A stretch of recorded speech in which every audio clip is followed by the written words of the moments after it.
Assalamualaikum warahmatullahi wabarakatuh. Apa khabar? Apa khabar semua? Okey.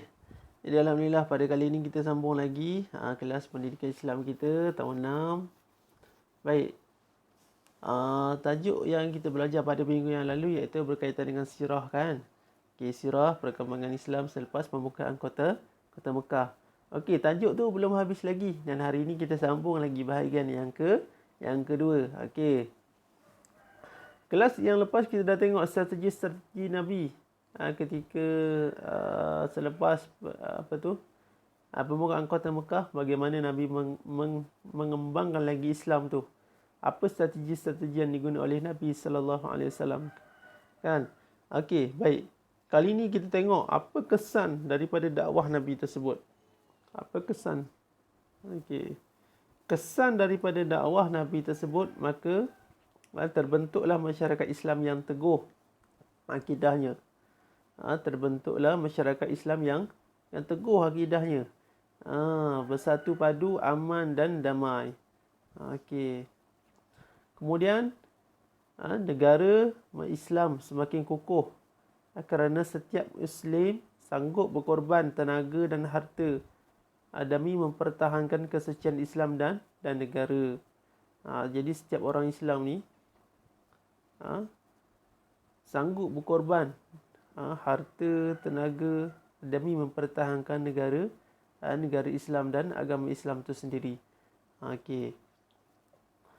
Sebab apa? Sebab umat Islam pada waktu tu dia dah terbentuk dengan akidah yang mantap. Dia terbentuk dengan akidah yang mantap tadi.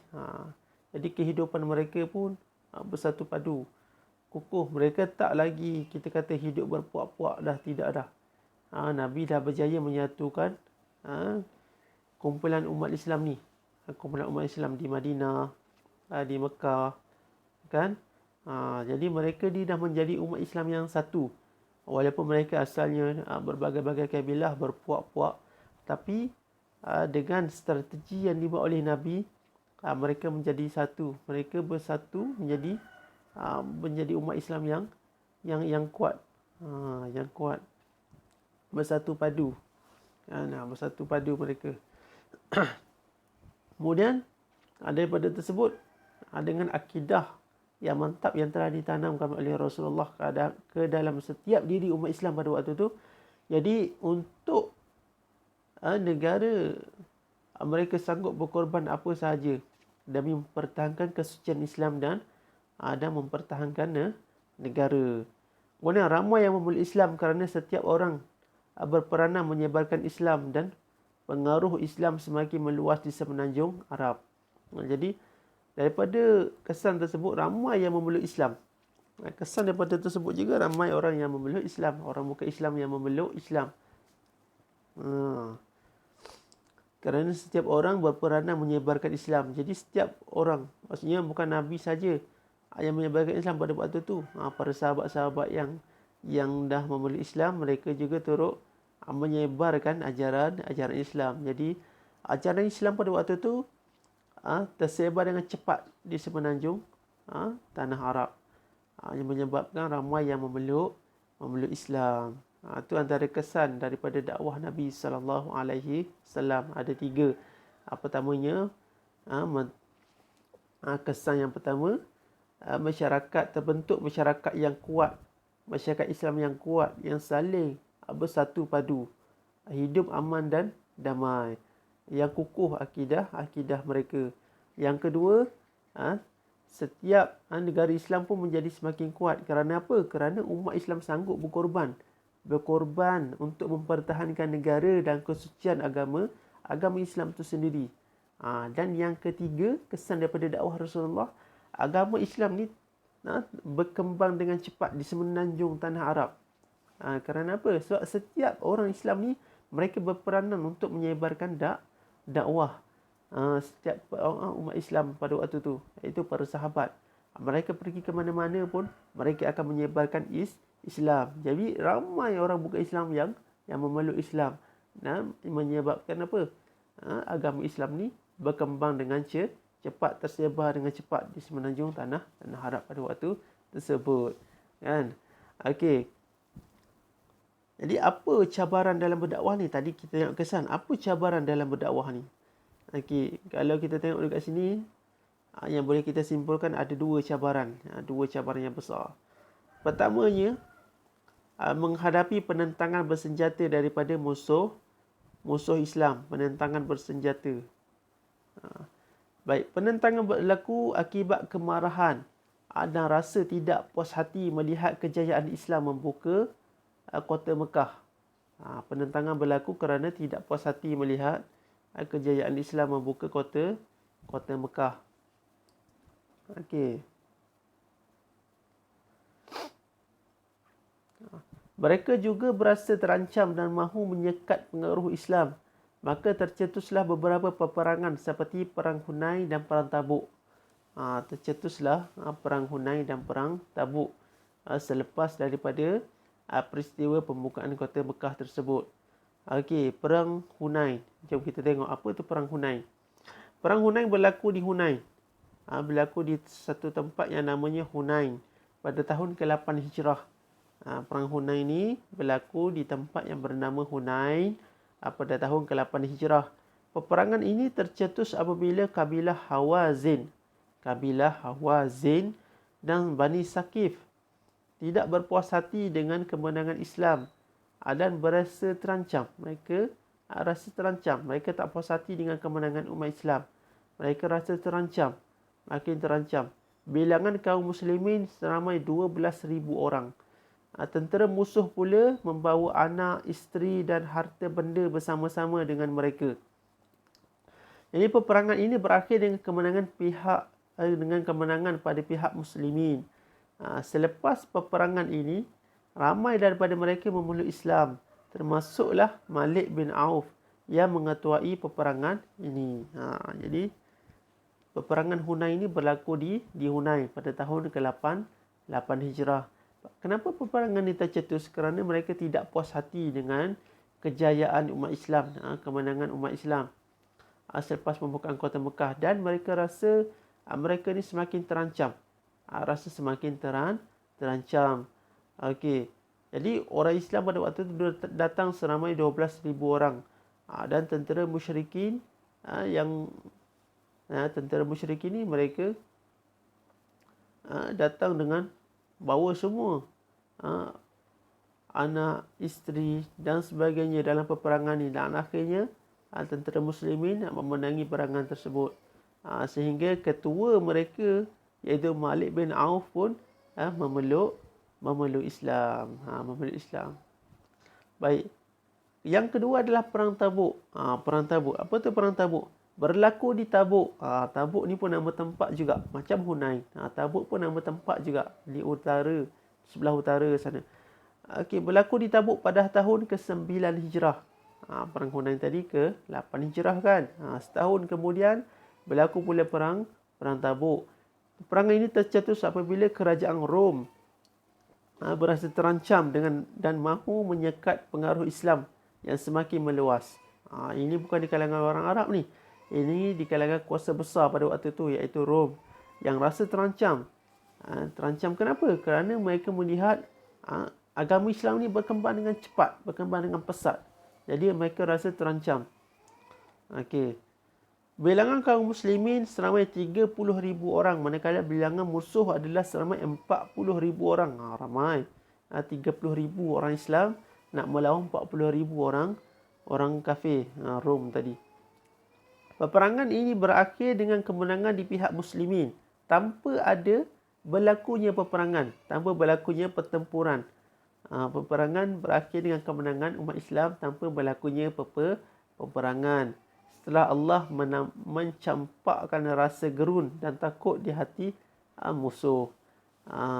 Allah campakkan rasa gerun dan takut di hati musuh. Ni ada kisahlah kenapa umat Islam di Tabuk ni boleh kemenangan tanpa berperang pada waktu tu. Ada cerita. Nanti kalau ada masa nanti Ustaz cerita lainlah di kelas. Kenapa mereka boleh kemenangan tanpa perlu berperang. Ini adalah pertolongan Allah lah. Okey, jadi nak bagi tahu ni antara cabaran dalam berdakwah. Perang Hunain tadi adalah cabaran di kalangan orang Arab sendiri. orang Arab sendiri. Dan perang Tabuk ni adalah cabaran yang datang daripada luar negara Arab, iaitu daripada kuasa besar ketika itu, iaitu Rom, yang mereka rasa terancam dengan tersebar luasnya agama Islam. Okey. Tu adalah cabaran yang pertama, menghadapi penentangan bersenjata daripada musuh Islam. Cabaran yang kedua yang dihadapi adalah menghadapi golongan munafik. Munafik ni, apa munafik? Golongan munafik ialah mereka yang berpura-pura Islam dan tinggal bersama-sama dengan kaum muslimin. Golongan ini selalu mencari jalan untuk melemahkan kekuatan umat Islam. Ini adalah munafik. Kita kata musuh dalam selimut lah, kalau peribahasa hari ini. Mereka ni zahirnya Islam, tapi dalam hati sebenarnya mereka tak ikut Islam pun. Mereka berpura-pura sahaja. Kita pergi solat berjemaah, dia pun pergi solat berjemaah. Kita berpuasa, dia pun berpuasa. Tapi sebenarnya mereka ni tak nak ikut pun Islam. Mereka hanya berlakon je. Berlakon sahaja. Baik, antara yang dibuat oleh orang munafik ini apa dia? Sentiasa memberikan alasan dan menolak apabila diminta berganding bahu mempertahankan agama dan negara. Ini tanda-tanda orang munafik ini. Mereka akan bagi alasan. Mereka tak akan turun berperang apabila diminta untuk turun berperang untuk mempertahankan agama dan negara. Menjalinkan hubungan dengan Raja Rom untuk bersama-sama melemahkan umat Islam. Mereka ni berganding, berkomplot dah dengan Raja Rom untuk melemahkan umat Islam. Kemudian membina Masjid Dirar dengan tujuan menyaingi Masjid Quba dan memecah belahkan kaum muslimin. Mereka membina Masjid Dirar. Ini pun ada kisahnya juga. Membina Masjid Dirar dengan tujuan untuk melemahkan ataupun untuk menyaingi Masjid Quba dan memecah belahkan kaum muslimin. Baik, ini adalah cabaran dari ini. Golongan munafik ni sebenarnya kita kata cabaran dalaman umat Islam. Kalau tadi menentang bersenjata tu, musuh yang bersenjata tu, itu musuh yang di luar daripada komuniti umat Islam. Tapi kalau munafik ini dalam komuniti umat Islam sendiri, ia pun adalah musuh juga kepada umat Islam tersebut. Cabaran juga kepada umat Islam, orang munafik ni. Baik, jadi iktibar daripada perkembangan dakwah Islam ni, apa iktibar yang boleh kita ambil? Pertamanya, kita hendaklah melaksanakan tanggungjawab berdakwah, menyebarkan kebenaran Islam kepada semua. Tugas berdakwah ini mestilah disertai dengan ilmu, perancangan dan cara yang berhikmah. Kita hendaklah melaksanakan tanggungjawab berdakwah ni, kerana menyebarkan kebenaran Islam kepada semua ni adalah tanggungjawab kita bersama. Tugas berdakwah mestilah disertai dengan ilmu. Mesti dengan ilmu, dengan perancangan dan cara yang berhikmah. Baik. Kemudian yang kedua, kita hendaklah memelihara kesatuan dan kesepaduan umat Islam dan rakyat Malaysia. Kerana dengannya negara akan stabil dari sudut politik, sosial dan ekonomi. Kita hendaklah memelihara perpaduan. Walaupun kita berbilang kaum, kita Malaysia ni berbilang kaum, ada Cina, India, ada Iban, ada Rungus, ada Kadazan, Dusun. Di Sabah pun dah macam-macam kaum dah kan ada. Dah macam-macam bangsa dah ada, macam-macam puak dah ada, macam-macam ni dah ada. Jadi kita pelihara hubungan tersebut, walaupun mungkin berbeza agama, kita pelihara kerana itu adalah kesepaduan kita. Dan agama tidak membatas bangsa. Islam tidak terbatas untuk orang Melayu saja. Islam ada rungus Islam, ada Cina Islam, ada India Islam, ada Kadazan yang Islam, ada rungus yang Islam. Jadi dengan kekuatan tersebut kita menjadi satu dan bangsa umat Islam yang hebat. Kemudian yang ketiga, musuh Islam sentiasa mencari kelemahan orang Islam. Oleh itu, kita mestilah menuntut ilmu dengan bersungguh-sungguh, kerana dengan ilmu kita dapat menangkis da'ayah daripada musuh Islam. Jadi sebagai umat Islam kita kena sentiasa persiapkan dirilah. Misalnya kamu yang masih tengah belajar, belajar bersungguh-sungguh, tuntut ilmu bersungguh-sungguh Untuk apa? Sebenarnya untuk diri kita. Selain untuk diri kita, itu juga merupakan kekuatan untuk umat Islam sendiri. Kita nak lahirkan umat Islam yang berilmu, umat Islam yang berpengetahuan, umat Islam yang berjaya, tidak mudah ditipu, tidak mudah ditindas. Kan?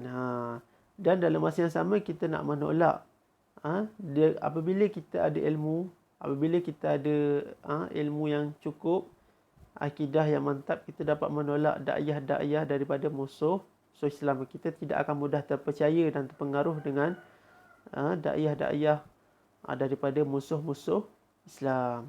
Okey, jadi ini antara iktibar daripada perkembangan dakwah Islam. Okey. Jadi begitulah sedikit sebanyak kita tengok strategi-strategi yang Nabi guna selepas peristiwa pembukaan kota Mekah. Di mana selepas peristiwa tersebut Islam dilihat berkembang dengan begitu cepat. Islam berkembang dengan begitu cepat. Apa strategi yang Nabi guna?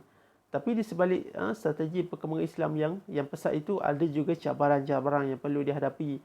Cabaran di luar komuniti umat Islam dan juga cabaran dalam komuniti umat Islam itu sendiri, iaitu orang-orang munafik. Kemudian apa iktibar yang dapat kita ambil daripada peristiwa-peristiwa tersebut. Jadi Ustaz rasa setakat itu saja yang kita belajar pada hari ini. InsyaAllah kita jumpa lagi pada kelas yang akan datang. Sekian, Wassalamualaikum warahmatullahi wabarakatuh.